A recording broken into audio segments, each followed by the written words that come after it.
Thank you so much. Good afternoon, everyone. My name is Mohammed Ghanem. I am with the Syrian American Council. I'm based in Washington, D.C., but I shuttle back and forth on a regular basis between Washington, where I brief the White House, Department of State, lawmakers on the Hill, Capitol Hill, and the region. And when I have a chance, I also hop across the border into Syria to see things for myself on the ground there. And then I come back to DC, I write op-eds, and I brief officials. First off, I would like to express my gratitude, and it's my distinct honor to address quite a distinguished audience such as yourselves. So I'd like to thank the organizers, particularly Mark, with whom I worked on setting up this panel. Thank you so much, Mark. For this, I would like to thank CENTCOM and the organizers for affording us this platform to discuss this issue. Syria has become the conflict of our time.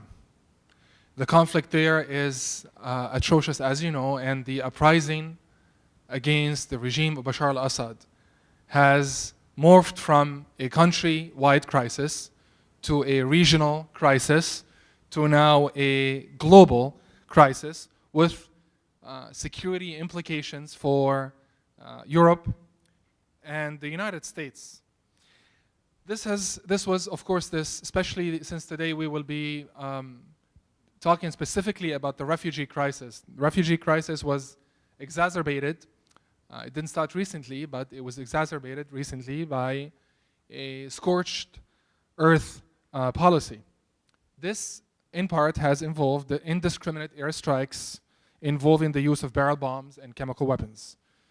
When that wasn't enough, the regime of Bashar al-Assad, at the behest of Iran, invited Hezbollah into Syria. That further complicated the situation there, and the Iranian Revolutionary Guard Corps, and then more recently, Russia.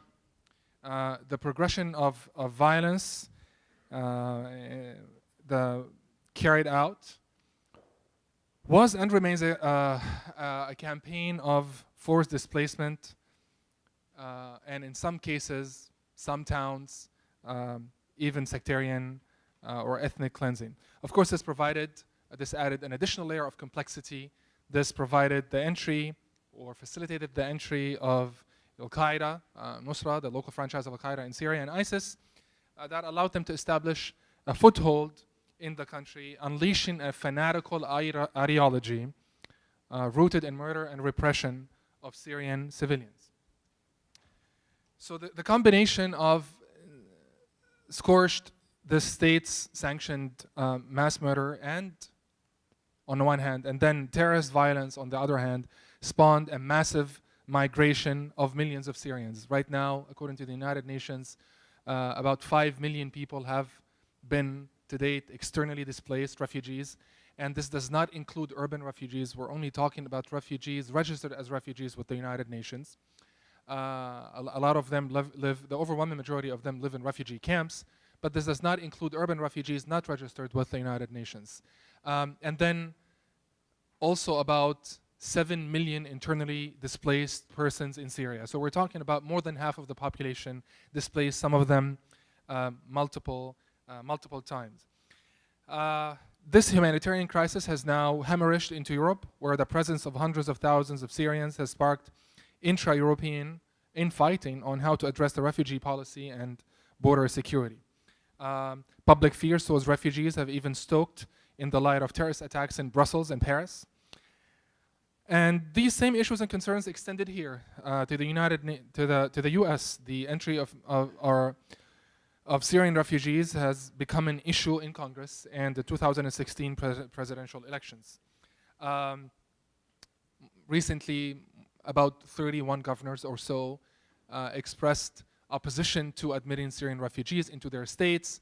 The issue was pounced on by some presidential candidates who, for different reasons, thought that that's something that could help them score political points. Now, just to put things in perspective, the US has so far resettled about 2,000 refugees. It's a very small number. And initially the burden was mainly on neighboring countries, Lebanon, Jordan, Turkey, Egypt, Iraq. But now we're seeing a mass exodus of refugees, some of them coming to Europe on boats. Some of them actually, some of my relatives have taken this incredibly perilous trip because they were extremely desperate because of the security situation in Syria. So the issue has become very controversial, especially here in the US, especially in an election year. I attended some conferences in DC where some people made bold claims about refugees coming to the US to kill us. So I'm really honored and happy that today we have with us two refugees from Syria with actually two amazing stories of hope and resilience, and also frustration and challenges. I'm happy that they are with us today to shed light about, through their own personal experiences being in Syria, two different backgrounds, two different cities, Aleppo, Damascus, to shed light on this issue and really educate us on what it means to be a refugee, what it means to take this journey. What do you think about the political environment around you? How has it been for you? How do you like it so far? The challenges and so forth. Let me start by introducing Mariella Shakir. Mariella is from Aleppo, and both Aleppo and Damascus claim that they are the oldest cities in the world. Damascus is the oldest continuously inhabited capital, and Aleppo also boasts a claim of about 10,000 years. And I'm from Damascus, she's from Aleppo, and we always argue about who's more ancient. So Mariella is a violinist. She studied the violin in Syria, and then she taught the violin in Syria. She was honored by the White House as a quote-unquote champion of change on refugee issues.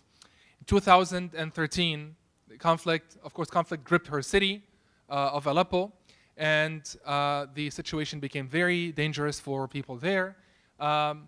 Mariella was lucky enough to receive a scholarship to come here to the United States and study further her education in music. Right now, she is studying music at DePaul University, and she is a member of the Knox Galesburg Symphony Orchestra. Mariella has performed at the Kennedy Center. She has performed before members of Congress, at the White House, and United Nations too, right? Yeah, so we're really happy that she's with us today to share with us about her personal experience. And then we will hear from Qusay Zakaria. And boy, where do I begin? Qusay was profiled by the New York Times, and he has written op-eds in the Wall Street Journal, multiple op-eds in foreign policy, and also in the Washington Post. Qusay was the spokesperson for his hometown of Mu'addamiyya, a suburb of Damascus. He is a survivor of the chemical attacks of 2013 when he was left for dead for about 30 minutes.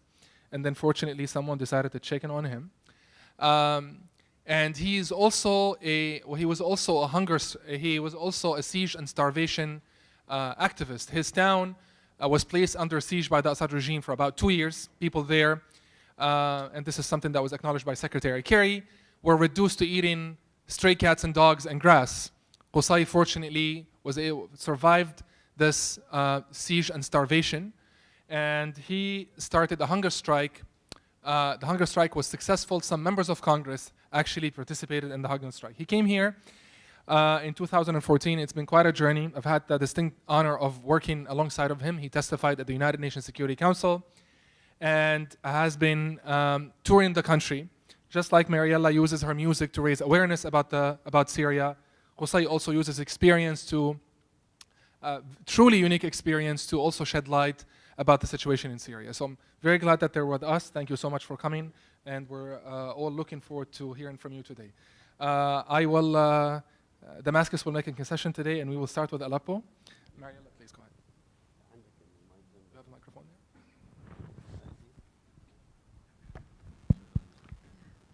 there? Good afternoon. It gives me a great pleasure and honor to be here with you today. Thank you so much for Sovereign Challenge for inviting me. I'm truly privileged that I got this opportunity to share my story with you today. It's just about 2 years ago, I was one of these young people in Syria whom their dreams were eventually vanished and demolished in the war. Life in Syria is rather impossible.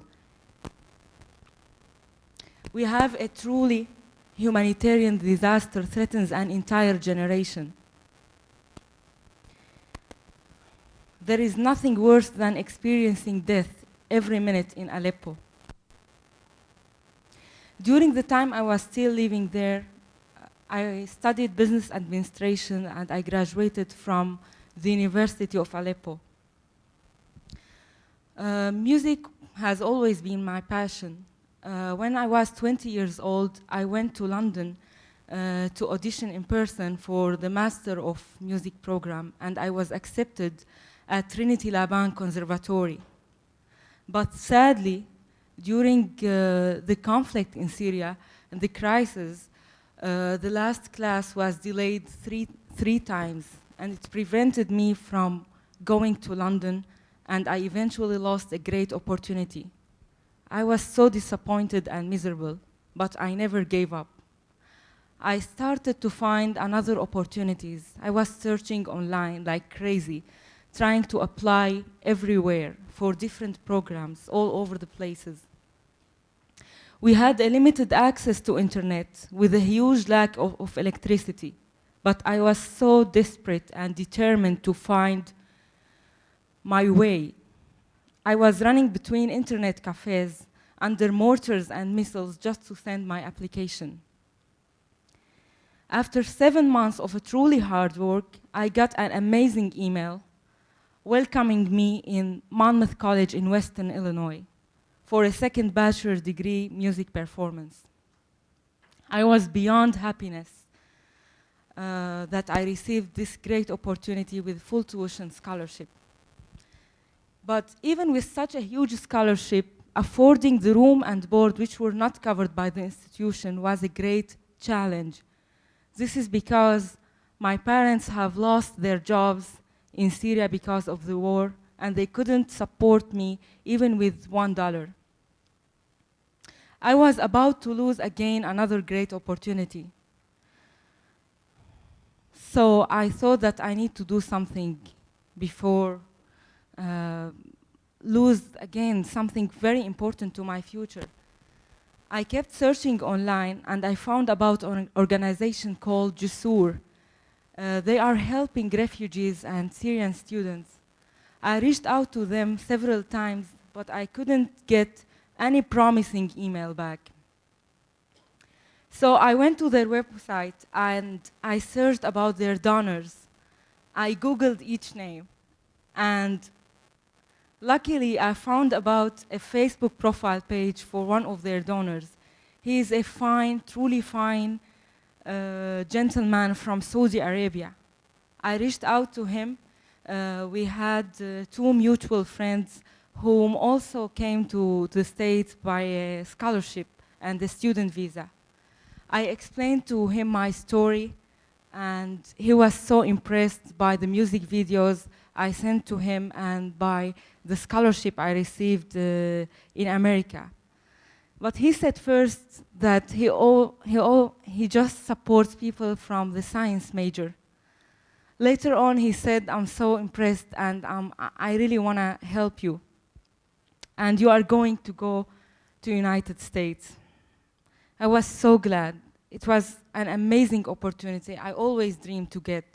He inspired me in so many ways, and he made me believe more in our humanity. My parents are still living in Aleppo, surviving with the basic necessities of life. They are running with no electricity, with no water. I try to call them every day, just to make sure that they are still doing okay. However, I'm so glad that I was able to fulfill my mom's only wish, as I recently sponsored my brother to cross the Mediterranean on a rubber boat, and he's now safe in a refugee camp in Netherlands. Although I feel safe in the United States, I'm constantly deeply concerned about my family and friends who are still struggling badly in Syria. We have a great human potentials, but we are in need to your help and support more than any time ago to build up a good atmosphere to flourish. My best friends have graduated recently in Syria, and they are doctors and architects, but their life is threatened with death daily, and their future is full of mystery. One of my former student and friend in Syria, she emailed me asking for help and support. She lost her house, she lost her hope, she lost everything, and she was living in a camp in Turkey. I wanted really to support her. I made the proposal to Monmouth College, and they welcomed the idea of bringing her with also a full tuition scholarship. She is now sophomore, double majoring in psychology and music. It's great that through Monmouth College we were able to save her life and save her future. But is this enough? I don't think so. I don't think so. We need to put our hands together to help an entire generation who is suffering badly to find any way, any flame of hope to live peacefully and freely. Since I arrived to the United States, I have been working so hard to achieve success in the music world. I performed recently at the Kennedy Center part of UNHCR, and I performed last week in Geneva at the United Nations.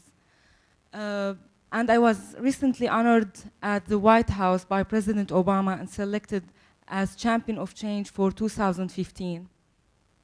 I was granted asylum in the United States, and I recently received my green card. It's truly an honor to be in this great country, the country which has given me my new life and future.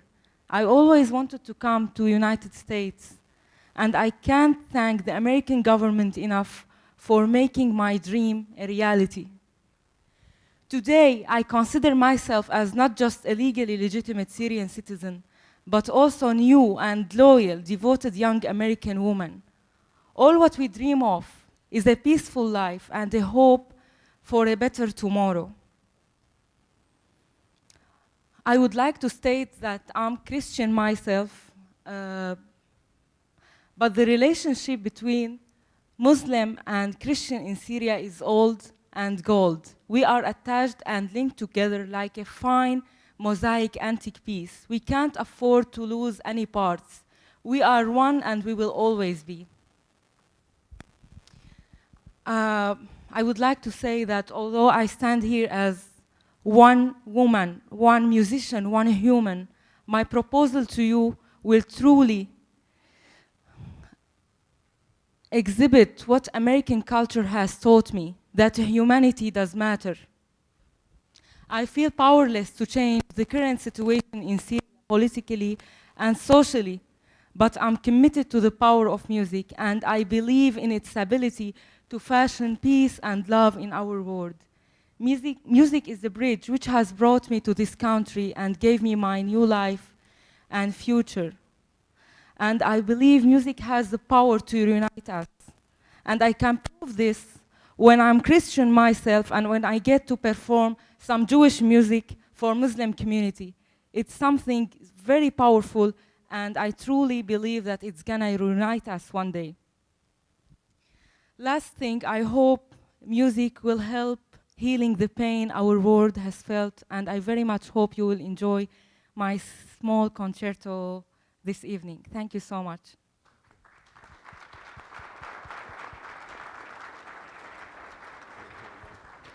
Thank you so much, Mariella. A truly inspiring story, especially music being your bridge, the cross-continental bridge between Aleppo and the United States. Thank you so much. Qusay, please. Uh, Good afternoon, everyone, and thank you again for this great opportunity to come here and speak, I think, for the first time in front of well-educated audience about what's going on in the world. And of course, Syria is a main issue for everyone. I'm originally from Palestine, born and raised in Syria. I'm a refugee for the second time in my life. I was born as a refugee in Syria, and now I'm here in the States again as a refugee. When the revolution started in Syria in 2011, I was studying English lecture in Homs, and I just finished working at the Four Seasons Hotel for more than 3 years. When the revolution started in 2011, I saw an opportunity to contribute in this revolution as a way to say as a way to describe how much I appreciate and love Syria as my own country, the country that I was born and raised in, where I know all my friends and I have all my memories over there. Before the revolution started, I was always trying to leave Syria. I always wanted to leave the country, not because I hate the country, but because I saw no opportunity for a future, or even for dignity, to just live in dignity and peace in that country. Personally, I was arrested more than 3 times before the revolution started, and this is something very common in Syria, to get arrested for absolutely no reason. Maybe an officer had too much whiskey, or a fight with his wife or his girlfriend. Doesn't matter, actually. I was just walking in the street and I got arrested more than 3 times. It happens with my friends, my brothers, and a lot of others as well. Syria was built and controlled by the Assad regime, built and controlled the Syrian people through an iron fist of intelligence and fear. In Syria, we always had the saying that walls have ears in Syria. So even talking to your own family member about what's going on inside the country was a huge risk for a lot of people. It's very weird, I find it, actually, to see people in third world countries know more about foreign policy than people in Europe or maybe the States actually know about foreign policy. And the fact and the simple reason is dictators always try to blame their failures and the bad life for their people on foreign policy, on conspiracies, on imperialism. For example, the United States was always described to us as the great devil in our education system, through public media, through everything. Personally, I learned English in the age of 5 from reading Reader's Digest magazine, from watching movies, from hearing a lot of interesting stories about the country when somebody can actually do whatever he wants.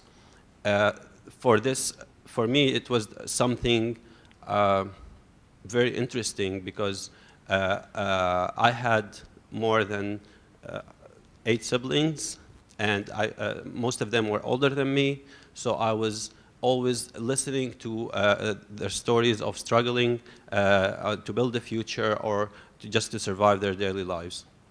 The revolution started. I participated in the revolution.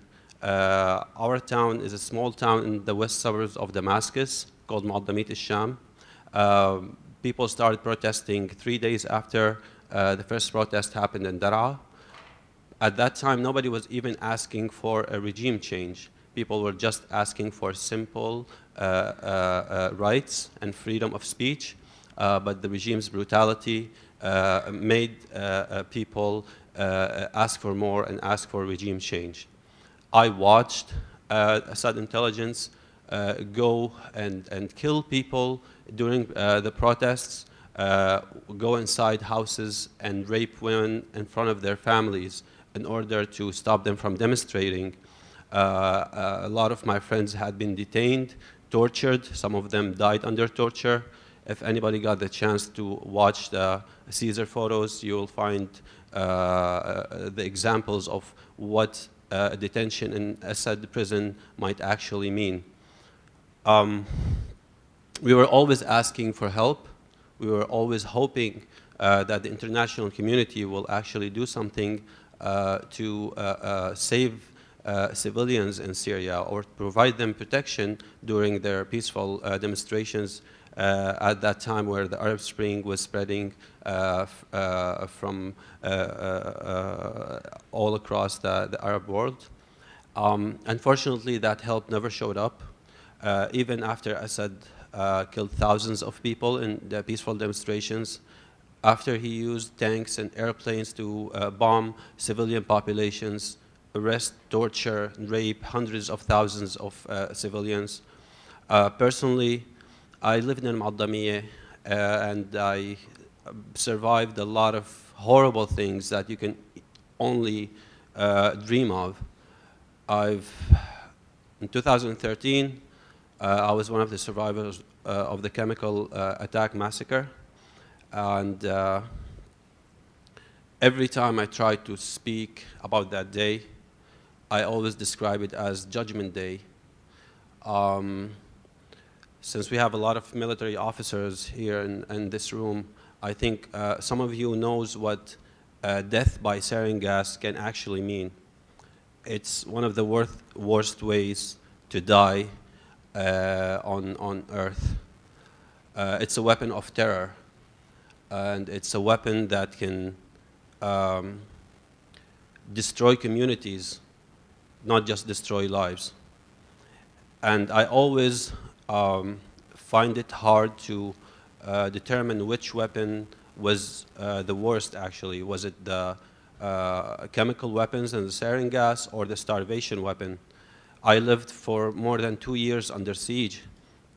After the Assad government was supposed to be a Syrian government, our own government blocked aid and medicine and bombed the infrastructure, hospitals and schools, and anything that can make our lives miserable. They went for it, daily bombardment. Anybody who tried to come in or out of the town was either sniped by Assad snipers, or worse, to get captured, tortured to death, and then thrown back away on the highways with notes saying that this is what's going to happen to you if you're going to try to leave. I buried a lot of my friends, a lot of good people who were just young men like me, who wanted to see their country a better place. Like I said, before the revolution, I wanted to leave just to have a future. But when the revolution started, we all had a dream that we can actually make our country a better place so we can all stay together and have a future and have a meaning to our lives. I buried a lot of kids who died from malnutrition. I don't know how to put this in words. I'm sure a lot of people here have sons and daughters. I would just ask any of you to imagine if you have your son or your daughter right now starving at home, and you can't find anything to feed her because your own government stopped food and aid from coming to her, and you know that your son or your daughter is starving to death. What would you do, and how far can you go to protect your children or to provide them with just food and medicine? This is something that hundreds or maybe millions of Syrians suffered from, the use of starvation as a weapon of war. There is a lot of atrocities that's actually very shameful, and it's very disgusting actually to talk about this in 2016, to talk about the use of starvation as a weapon of war, to talk about chemical weapons, to talk about barrel bombs that are thrown randomly over civilian populations, and then try to ignore all of that and just concentrate on the threat of ISIS.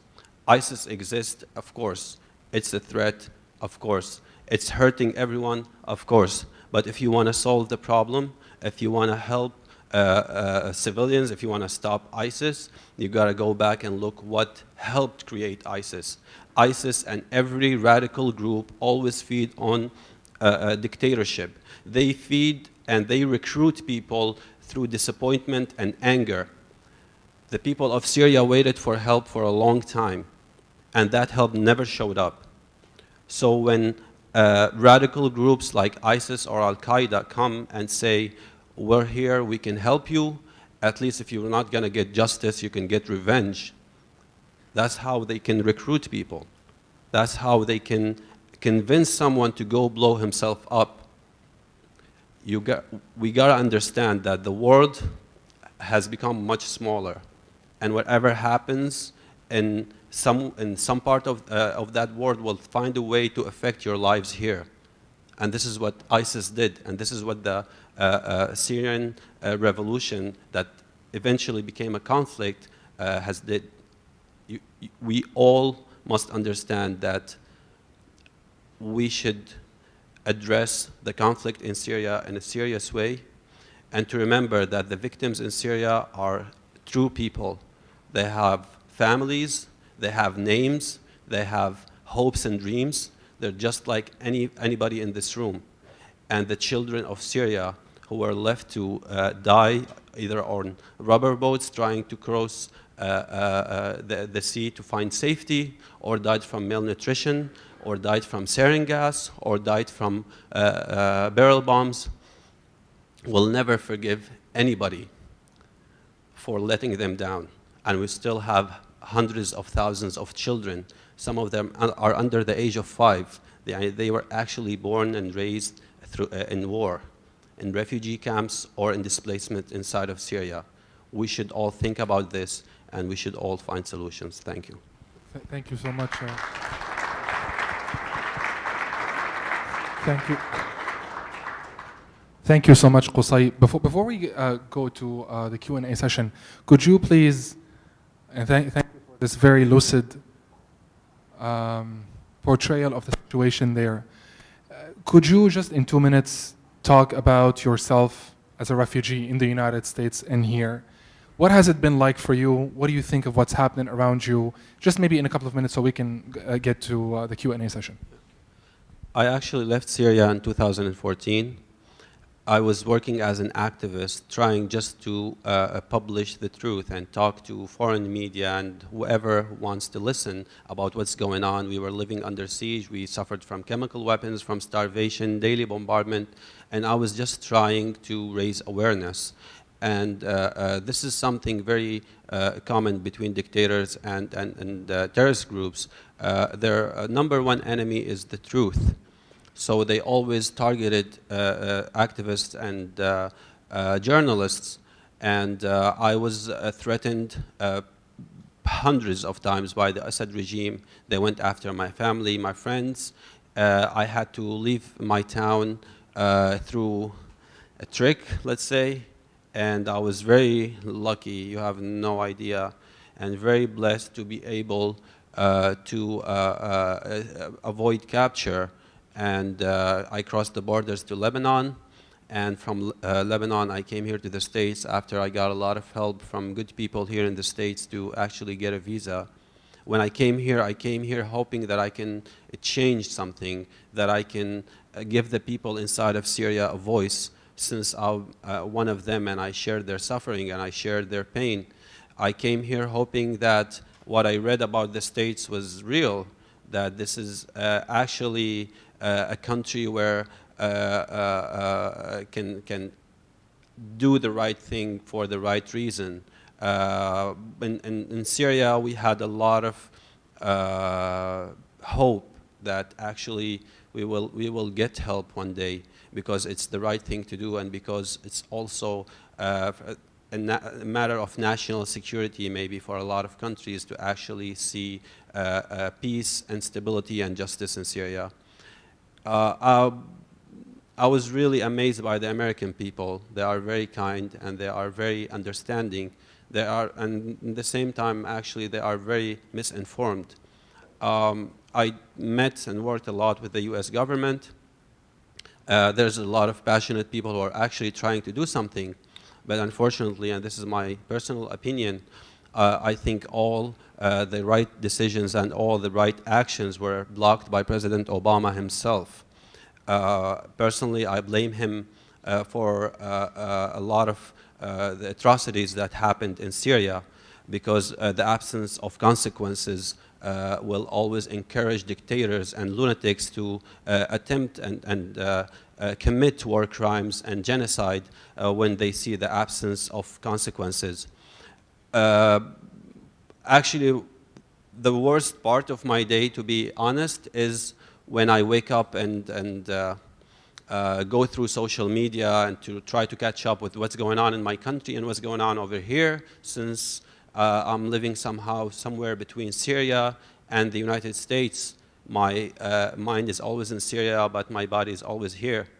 And when I hear and read all these negative comments about refugees and about Syrians in general, or sometimes Muslims, from the presidential candidates, I find it quite very disturbing and very disgusting as well.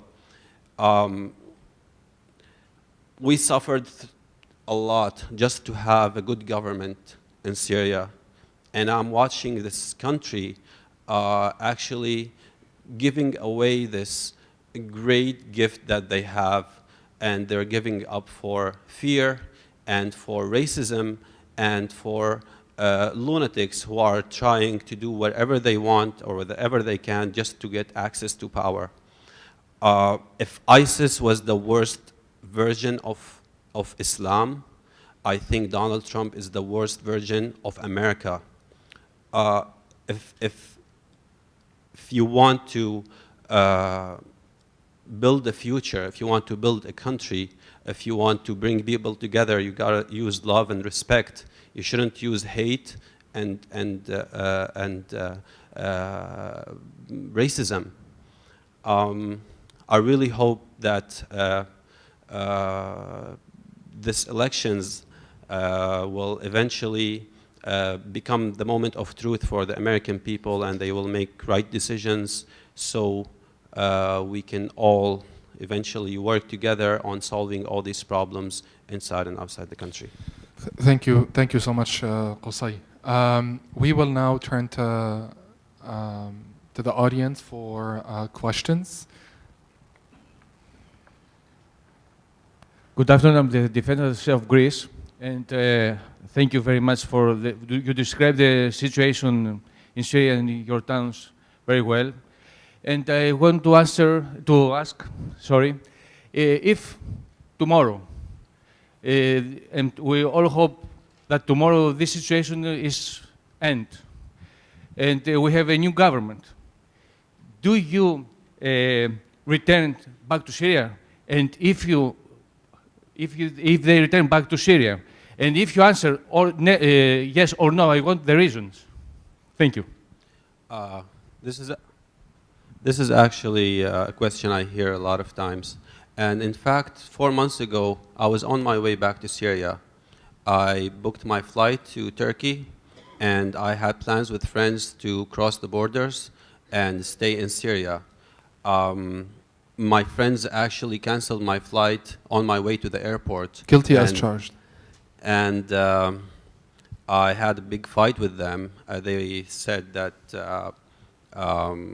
I'm actually going to go to kill myself because I'm wanted by the regime and ISIS at the same time.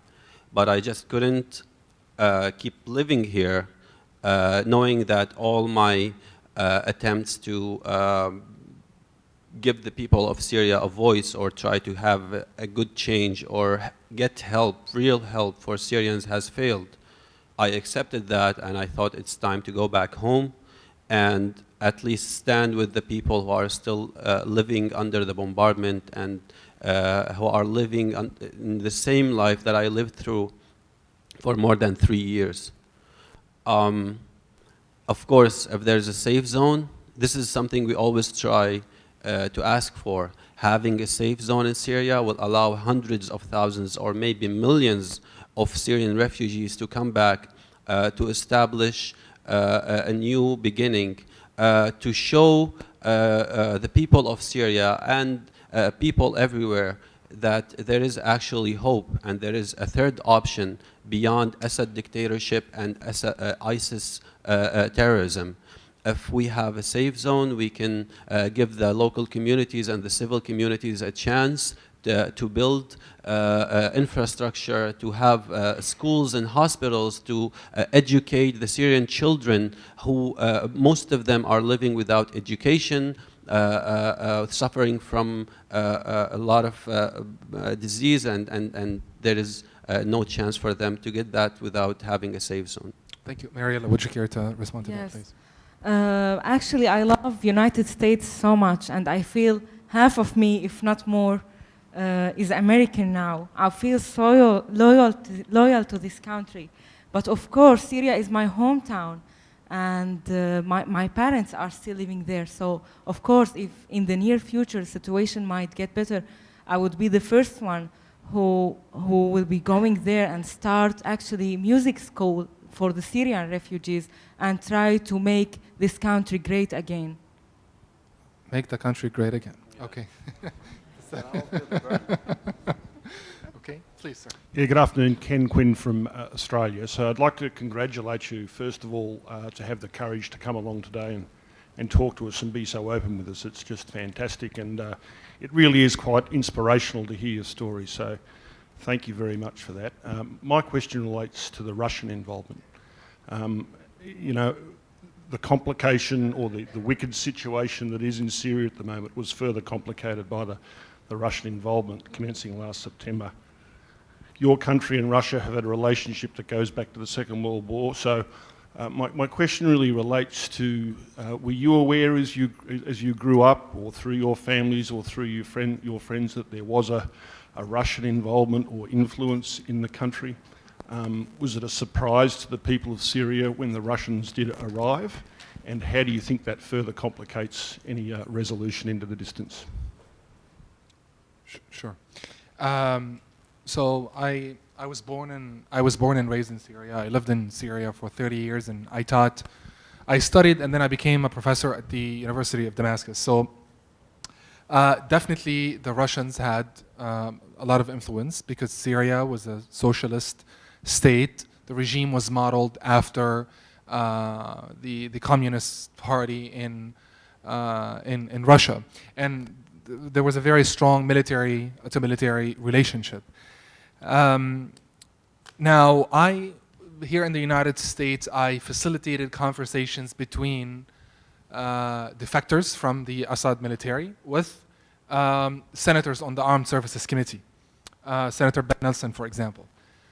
And I remember those conversations very vividly, me sitting in the office of Senator Ben Nelson and then speaking to Colonel Agadi from Aleppo, who was at the time was the most prominent commander in Aleppo, and Colonel Agadi telling Senator Nelson that they were sick and tired of this long-standing relationship with Russia, and with with its consequences and the socialism and things like that, and that they were yearning for change, to open up, because Syria was closed to the world, to open up to the world and have more freedoms. And they said, I remember that he said, we would like to be your friends, and we're asking for your assistance today. It was very much like Benjamin Franklin yesterday here talking about his time in France.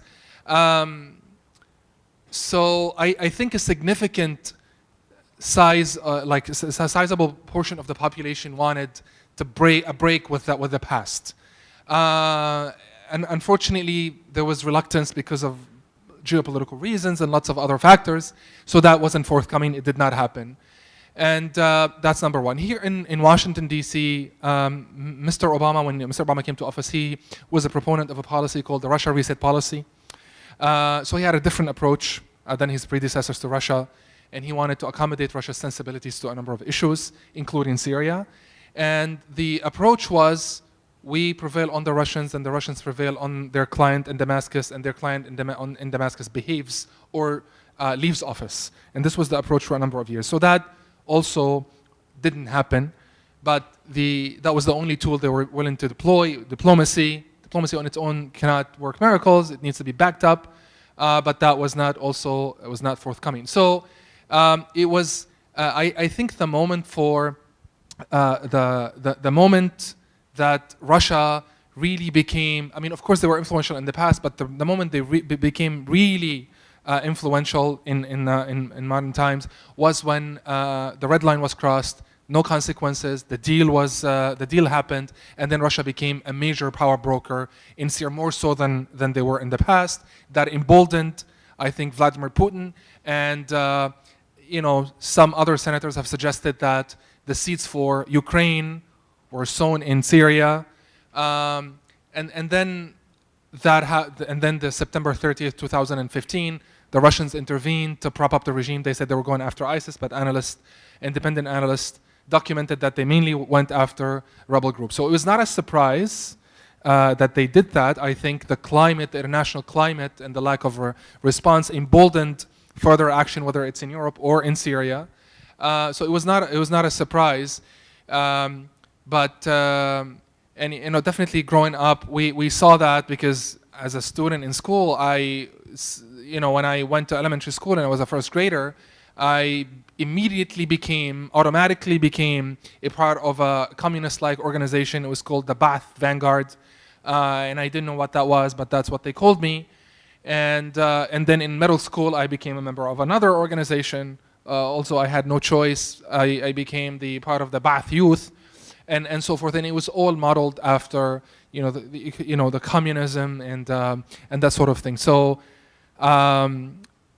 there was great desire for a break with the past. I think that moment was, it's still there, but I think it was significantly damaged.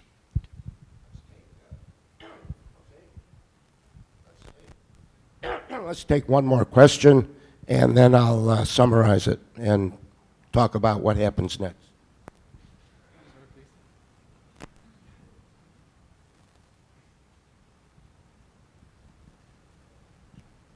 Thank you. Thank you for fantastic briefings. I'm Bengt Svensson. I'm from the Embassy of Sweden. I have a very simple question. Last 6 months of last year, we had an influx, a tsunami, you could even say, of refugees. Why did it happen at that time?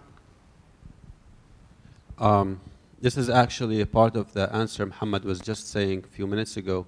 The Russian intervention in Syria, in the first week of the Russian air campaign in Syria, there was more than 70,000 refugees displaced because of their air campaign. Just in 1 week, the United States took 2,000, maybe 700 refugees so far. So what the Russians displaced in a week, the United States should, I think it will take 7 years or something to just have the same number, depending on the number of refugees that the United States is actually taking. It will take 7 years just to get what the Russians have damaged in just 1 week. Again, I really hope that everyone can do a research about the main reason of refugee crisis in Syria, and that you will notice that over 85% of that reason is actually the barrel bombs. And Assad regime in the past 6 months have increased the number of barrel bombs and the use of barrel bombs against civilian populations. And the Russians just showed up and made it even worse. They have freaking strategic bombers bombing civilians in Idlib and Aleppo, and just imagine sitting in your house, and people in these areas are very simple and nice people. They're having a Russian pilot coming from the other side of the world, bombing their houses, killing their children for absolutely no reason. They didn't do anything against Russia. Nobody went to the Kremlin and like did something over there. They just found Russian airplanes bombing their houses. A lot of people got displaced because of the aerial campaign, the Russian aerial campaign, and the barrel bombs. Just want to add one more comment before we wrap this up.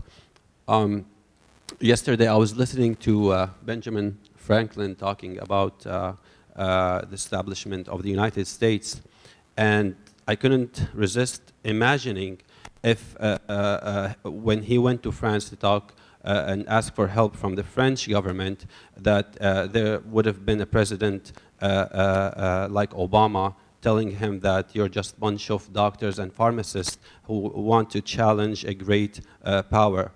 This is what President Obama said about the Syrian rebels and why he didn't help and train the Syrian rebels to stand against the regime and the Russians and the Iranians and everybody who's fighting them. So I don't know how you can be a president of a country that you don't even believe at the very simple principles that this country was built on. If it wasn't for the pharmacists and the doctors who defended their dream of independence and freedom, this country would have never existed. And this is what's happening right now in Syria. There are actually a bunch of civilians and doctors and lawyers who wanted to defend their families and have liberty and freedom, but unfortunately they were let down and they never got help. There was, just quickly, there was a little bit of hope before September that, you know, some end might be in sight, without getting into why that was the case. But when the Russians intervened, some young men I spoke with in Dar'a, in southern Syria, on the borders with Jordan, felt that there was no hope and that this was going to continue for a number of years. And I think that exacerbated the, or like lots of people packed and decided to leave. But that wasn't I don't think that was the only factor. I think also people who had already fled the country and were in Turkey, I think were also alarmed by the Russian intervention, and some of them were not happy with their conditions and they decided to take boats. Some would argue that the Turks also decided to, because they were extremely frustrated with shouldering most of the burden, and they decided to, you know, these people want to take the boats, then let them take the boats. It shouldn't be our problem. It's a global problem. Why should we be the only ones, you know, grunting under this global issue? It's not our problem. It's not only our problem. It's a problem for the world, and they should shoulder their responsibility. So I think it's a confluence. I'm not sure. I've not done research on Turkey, you know, doing that, but that's something I've heard. It's out there. I think it's a confluence of factors. It's not just one factor, but I would say the number one thing is that people don't feel that there's an end in sight. So there's lack of hope, and when there's lack of hope, and when you've been displaced from your home multiple times, and I think that creates a high level of desperation that prompts people to go on these extremely perilous trips on these tumultuous seas. I would just finally like to say, to wrap up and say that something I would like to share with you about Americans of Syrian origin. Actually, about 90%, or I would even argue that over 90% of the Syrian American community here in the United States are doctors. When I was in Damascus, they're physicians. When I was in Damascus, this is a piece of information that was that I learned actually from the U.S. Embassy in Damascus.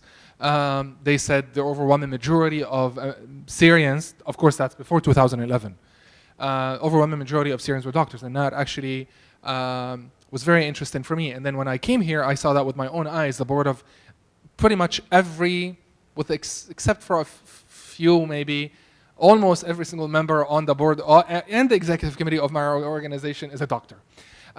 So they're well-to-do. This has helped the community here contribute hundreds of millions of dollars. They have so far contributed about in excess of $300 million. The Syrian American Medical Society sponsors a lot of hospitals and underground clinics in Syria. They go there on humanitarian missions, and they were recognized by Secretary of State John Kerry for their contribution to the humanitarian catastrophe they are here. Also, because thanks to their professions, they enjoy high living standards, and that also has allowed us to, I'm not included, I don't enjoy such a high living standard, but I'm not a physician. But that allowed my organization actually to extend significant help to the small number of refugees that the US government has thankfully resettled.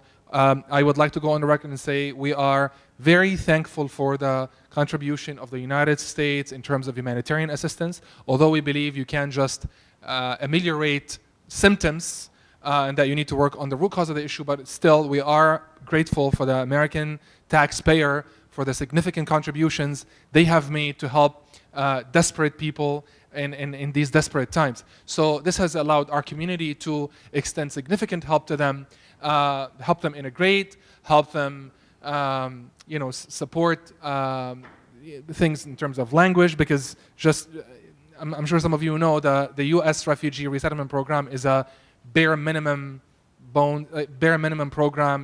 The assistance is extended for a couple of months only and then it stops. So and most of these refugees that are coming here are actually educated. They're either the US government prioritizes the most vulnerable. They have a category for the most vulnerable. So I've met with actually people who have been maimed, women, children, but I've also met with families. They're very educated.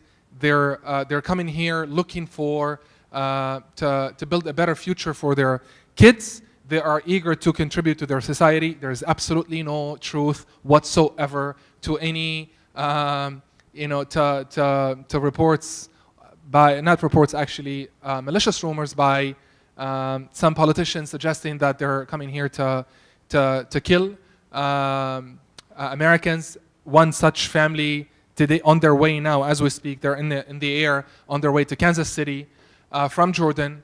They will be resettled in Kansas. Said, we are very happy we're coming to the US from Jordan. They've been in Jordan for a couple of years because, quote, the United States is the country of freedom and democracy. These are the things they sought in Syria. They were clamped. They were cracked down on. They stayed in neighboring countries for a number of years. No chance to go back.